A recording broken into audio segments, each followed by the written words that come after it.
क्या आप सही में मन फिराए हुए प्रभु के लोग हैं? उसके बच्चे हैं मन फिराए हुए? आपका मन प्रभु में रियल में फिरा हुआ है कि नहीं थे? शैतान सदा यही भ्रमित रखने की कोशिश करता है। हाँ, अच्छे गीत गाते हैं हम और गाने में चाहिए। जब आप 2 घंटे 3 घंटे पूरी रात प्रार्थना करते हैं, ये अच्छी बात है क्योंकि यीशु भी करता है। लेकिन प्रभु प्रार्थना कौन सी अच्छी समझता है? जिसमें आप प्रभु की इच्छा को जानना चाहते हैं।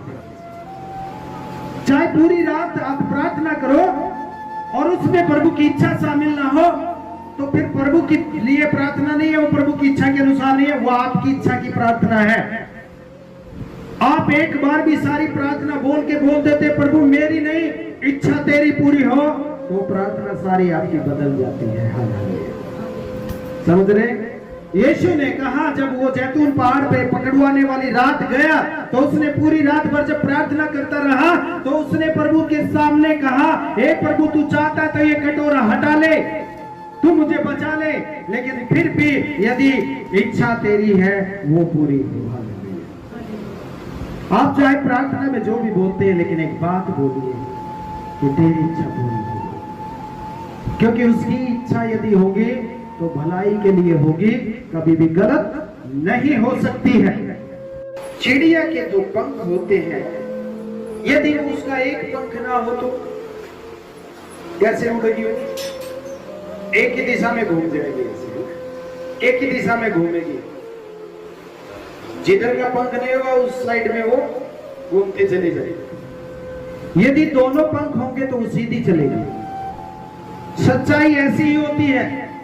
इसी कारण मैंने सबसे पहले तुम्हें वही बात पहुंचा दी जो मुझे पहुंची थी कि पवित्र शास्त्र के वचन के अनुसार यीशु मसीह हमारे पापों के लिए मर गया।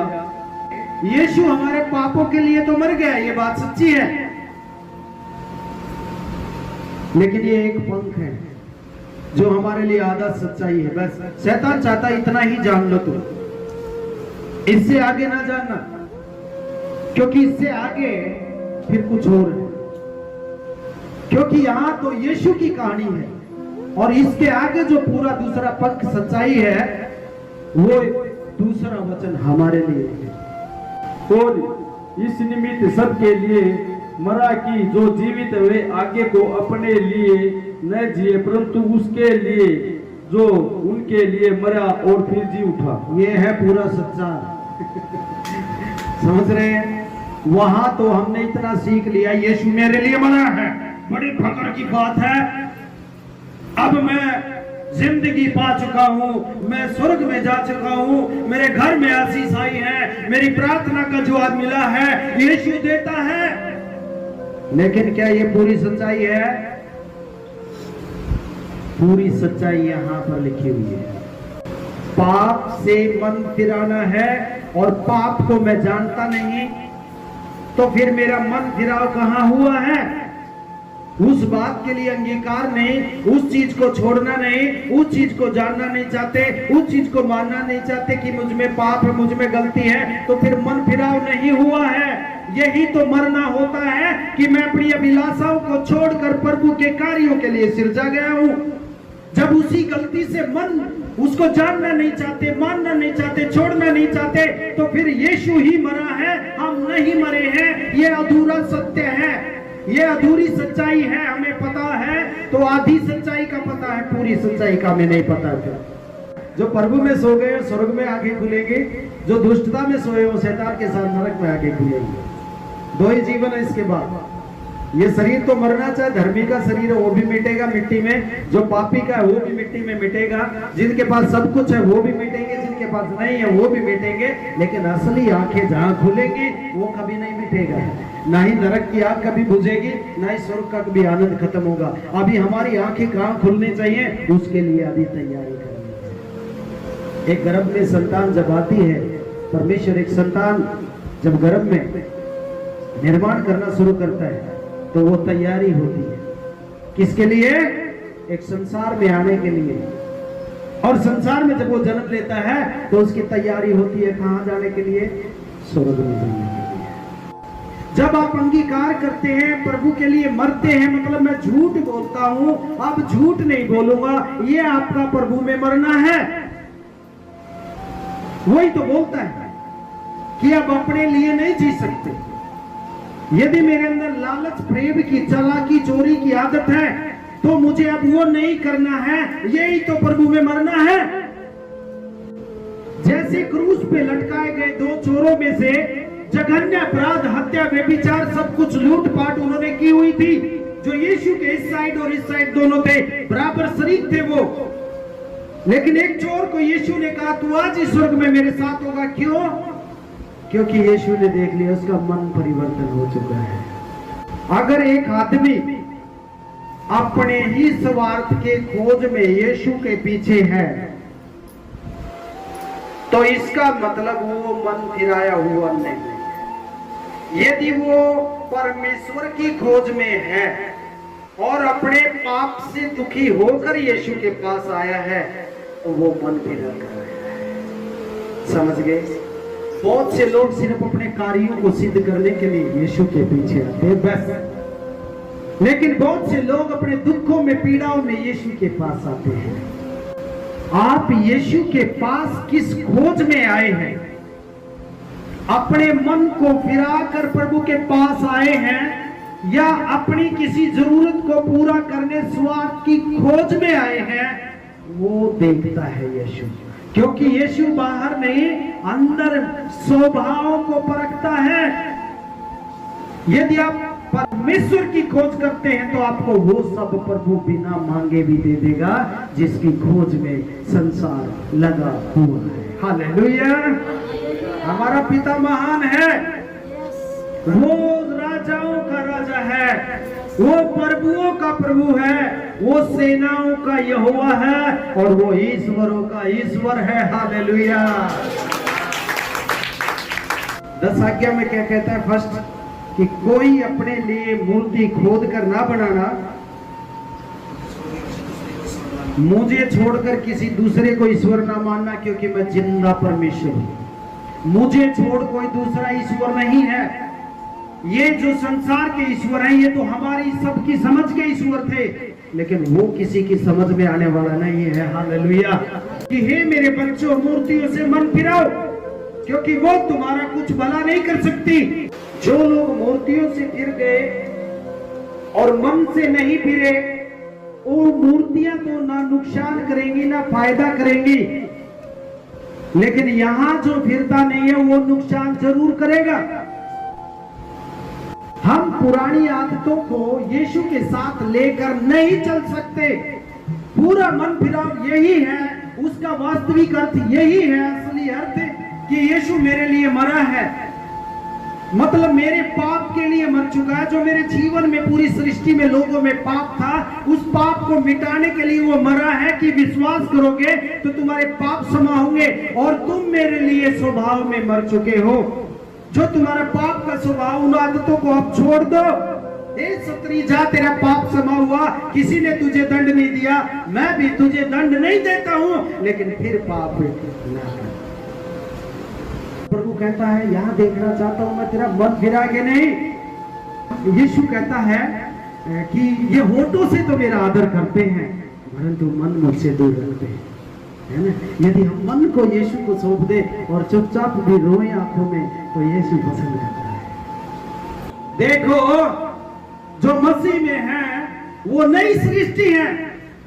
पुरानी बातें, जो मेरा जीवन, मेरी अभिलाषाएं, मेरे पाप, मेरी गलतियां, मेरी बुद्धि, मेरी समझ, जो कुछ था वो निकल चुका है। अब मैं मसीह में नया जीवन पाया हूं। हालेलुया! फिर हम मरे कि नहीं मरे? और फिर भी हम नहीं मरे हैं, तो इसका मतलब पुराना है, खमीर अभी बचा हुआ है। जो थोड़ा सा खमीर पूरे आटे को खमीर कर देता है, खराब कर देता है, कड़वा बना देता है, वो थोड़ा सा पाप बचा हुआ जो प्रभु के लिए छोड़ना है, वो हम नहीं छोड़ते हैं, तो बाकी का अच्छा हिस्सा भी सारा खराब माना जाता है। जिस चीज के लिए मैं मरा था, वो चीज तूने मानी नहीं है, मन फिराव किया नहीं, पश्चाताप तुमने किया ही नहीं अपनी गलतियों के लिए, उन बातों को, पाप की बातों को छोड़ा नहीं है, फिर मूर्ति छोड़ो ना छोड़ो क्या फायदा? क्योंकि यीशु कोड़े का पत्थर है। कोड़े का मतलब जोड़ने वाला, और यीशु वचन है जो हमें परमेश्वर से जोड़ता है। वचन देहधारी हुआ और इस दुनिया में आया, और उसी वचन ने कहा कि मन फिराओ, पूरा सुसमाचार स्वर्ग का राज्य निकट यही है। आज मैं उसी अधूरे सत्य को आपके बीच में पूरा बताने की कोशिश कर रहा हूं। यदि हमने मन नहीं फिरा तो हम आधे सुसमाचार को जानते हैं। यदि हम यीशु में अपने पाप को नहीं छोड़ना चाहते और यीशु से भी पाना चाहते, पा लेंगे लेकिन स्वर्ग नहीं पाएंगे। हमारी आंखें मरने के बाद जब खुलेंगी तो नरक में मिलेंगे। और यदि मन फिराए हुए यीशु के लिए अपने जीवन का कुछ भाग सौंपते हैं तो इसका मतलब क्या है? हमारी आंखें पर उस स्वर्ग में आनंद में खोल देगा और कहता मैं तेरे सारे आंसुओं को पोंछ दूंगा। हालेलुया। सवाल का जवाब मिला।